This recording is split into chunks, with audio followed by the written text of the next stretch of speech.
संत और भगवंत का जो उपदेश होता है, ज्ञान होता है, वह कभी पुराना होता नहीं है। जैसे कोई पेपर पढ़ने वाले हों, जो प्रतिदिन पेपर पढ़ता हो, उसको कल का पेपर दे दिया जाए, क्या कहेगा? ये पुराना है, हमको आज का चाहिए। पर संत का उपदेश, भगवंत का उपदेश, यह उपदेश कब का है? आज से 9 लाख वर्ष पूर्व भगवान श्री राम अपने प्रजावासियों को दिया था। पर यह प्रसंग आप कितने बार सुने होंगे, जिसका ठिकाना संतों का वचन, भगवंतों का वचन कभी पुराना होता नहीं है। जब किसी के जीवन में उतर जाए, उसी समय उसका जीवन धन्य हो जाता है। तो भगवान श्री राम क्या कहते हैं प्रजावासियों से? सभा को बुलाए,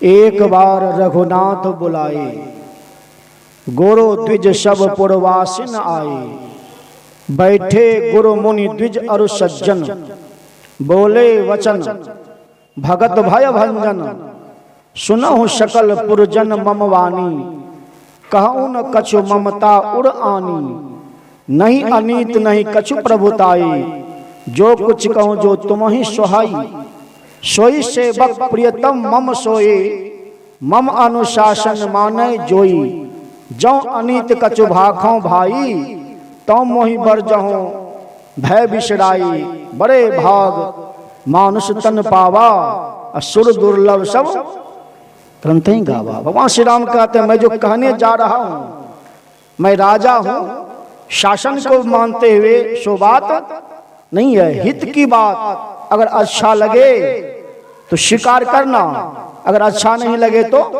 स्वीकार नहीं करना। और क्या कहते हैं? जाओ अनीति कछु भाखों भाई, कहते अगर मैं नीति से विरुद्ध बात करूं तो मुझे रोकने में कोई हिचक नहीं करना। भगवान राम क्या कहते हैं? सोई सेवक प्रियतम मम सोई, मम अनुशासन माने जो। भगवान श्री राम कहते हैं वही मेरा सेवक है, वही मेरा प्रिय है, जो मेरा कहा मानता है। तो भगवान का कहा क्या कहना है? कहते साधन धाम मोक्ष कर द्वारा, पाई न जही परलोक समारा। यह जो मनुष्य का शरीर है, जो गुण इस शरीर में है, संसार को किसी शरीर में पाया जाता नहीं है। आप सब यहाँ आए हैं घर के सुख सुविधा को छोड़ करके, वास्तव में बड़भागी आप सब हैं। वास्तव में बड़भागी आप सब। मनुष्य शरीर तो बहुत है, पर भगवान शिव ने क्या कहा? और ये मानस को सुनहु उमा ते लोग अभागी, अरे हरि तजी हो ही विषय अनुरागी। वह मनुष्य शरीर में तो है, पर है कैसा? वह अभागा है। क्यों? जो परमात्मा का भजन छोड़ करके सिर्फ संसार के प्रपंच में लगा रहता है। मनुष्य शरीर रहते हुए, मनुष्य शरीर में रहते हुए क्या है? अभागा है। गोस्वामी तुलसीदास जी महाराज विनय पत्रिका में वर्णन किए हैं, ते नर नरक रूप जीवत जग, भवभंजन पद विमुख अभागी। गोस्वामी जी कहते हैं वह मनुष्य अभागा है जो दुख के भंजन को, दुख को नाश करने वाले हैं, सुख को प्रदान करने वाले हैं। अगर परमात्मा का भजन को छोड़ करके संसार के प्रपंच में लगा रहे तो मनुष्य शरीर रहते हो क्या है? वह अभागा, बड़भागी नहीं है। बड़भागी कौन? मनुष्य शरीर में है। भगवान श्री राम ने कहा बड़े भाग पाइए सत्संगा। अब बिना ही कहते बिना ही प्रयास हो ही भव भंगा। मनुष्य शरीर में है, अगर सत्संग मिल गया। और सत्संग भी कितने तरह का? सत्संग भी कितने तरह का? गुरुदेव की वाणी में है, धर्म कथा बाहर सत्संगा, अंतर सत्संग ध्यान अभंगा। और भगवान बुद्ध ने भी कहा ज्ञान बिना ध्यान नहीं, और ध्यान बिना ज्ञान नहीं, जो ज्ञान और ध्यान दोनों को रखता है वो क्या है? निर्वाण के समीप है। और जो अभी आप सत्संग कर रहे हैं क्या है? थ्योरी है, ये थ्योरी है, बाहरी ज्ञान है। और जब घंटी लगती है ध्यान की, वो क्या है? वो प्रैक्टिकल है, वो प्रैक्टिकल है।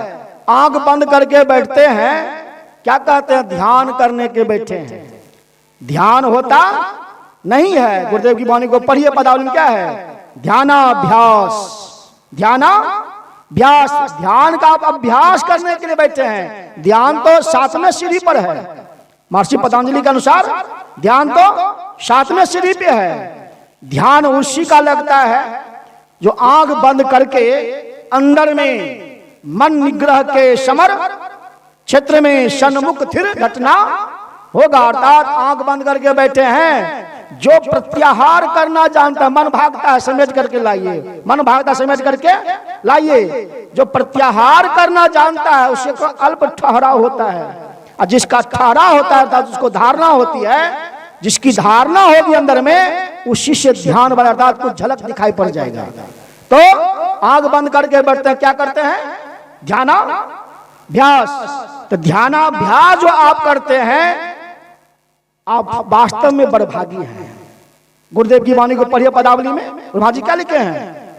गंग जमुन जुगधार, गंग जमुन जुगधार, मदहि सरस्वती बही, अरे फुटल मनुष्य बाके भाग, गुरुगम नाही लही।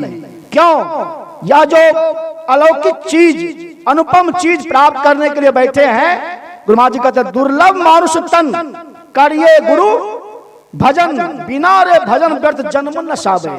यह जो दुर्लभ काम है, दुर्लभतम शरीर क्या है? मानव का है। यह शरीर कैसे मिला है? गुरुमाज की वाणी को देखिए, पशु पक्षी कृमि आदि योनि में भर में बहु बारो नरतन देहु कृपा कर दिन्हो, अब प्रभु करो उबार हो। यह मानव का शरीर में जो आए हैं, कितने बार पशु शरीर में, कितने बार पक्षी शरीर में, कितने बार कीट पतंगादि शरीर में गए, जिसका कोई ठिकाना। इस बार किस शरीर में आए हैं? मनुष्य शरीर में। मनुष्य शरीर में है तो करना क्या है? मनुष्य शरीर में है, करना क्या है? संत महापुरुषों ने यह नहीं कहा सबको छोड़ दो, सो बात नहीं है। आप गुरु महाराज जी के जीवन चरित्र को पढ़ के देखिए, एक ही पंक्ति, मानस की एक ही पंक्ति गुरुदेव पेपर पुस्तिका में लिखे हैं, परीक्षा हॉल में, क्या? देह धरे कर यही फल भाई, अब भज्य राम सब काम बिहाई। अर्थात मनुष्य शरीर पाने का यही फल है, क्या? भज्य राम सब काम बिहाई। काम बिहाई का मतलब क्या? सब काम को छोड़ दो। जिस समय राम का भजन करते अर्थात ध्यान करते हैं, ध्यान करने के समय सारे चिंता को छोड़ दो, कामना को छोड़ दो। कहते भज्य राम तजी काम बिहाई। काम का मतलब होता है इच्छा, काम का मतलब इच्छा। भजन करने के समय सब इच्छाओं को आप छोड़ देंगे, तब आपका भजन। जैसे सावन भादों के महीने में जाएंगे नदी स्नान करने के लिए, क्या होता है? बहुत घास फूस बहता है, घास फूस बहता है तो स्नान करने वाले क्या करते हैं?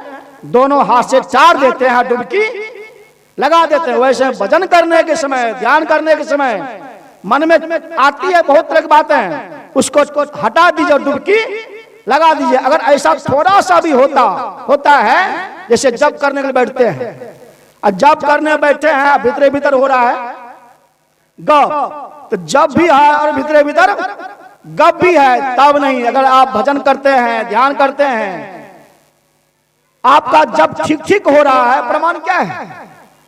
साधक संग अपने में देखिए, 1 घंटा जब उठिए ध्यान करके, अपने में विचारिए कितना हुआ, कितना बेकार गया। तो आपका जब ठीक ठीक हो रहा है, क्या प्रमाण है? महर्षि साई स्वामी महाराज की वाणी में बड़ा सुंदर आया है, मन की खटपट सब मिटे, मन की खटपट सब मिटे, गुरु के मानस जाप, जाप सिद्ध तब जानिए, जाप होय अरु आप। जप करने से आप हैं, जप है, जप है, आप हैं, तभी समझिए आपका भजन। इसलिए कहते हैं यह दुर्लभतम काम, यह दुर्लभ काम मनुष्य के अलावा किसी शरीर से हो सकता नहीं है। आगे सुनेंगे, समय अनुसार इतना ही कहा। बोलिए श्री सद्गुरु महाराज की जय। बोलिए श्री सद्गुरु महाराज की जय।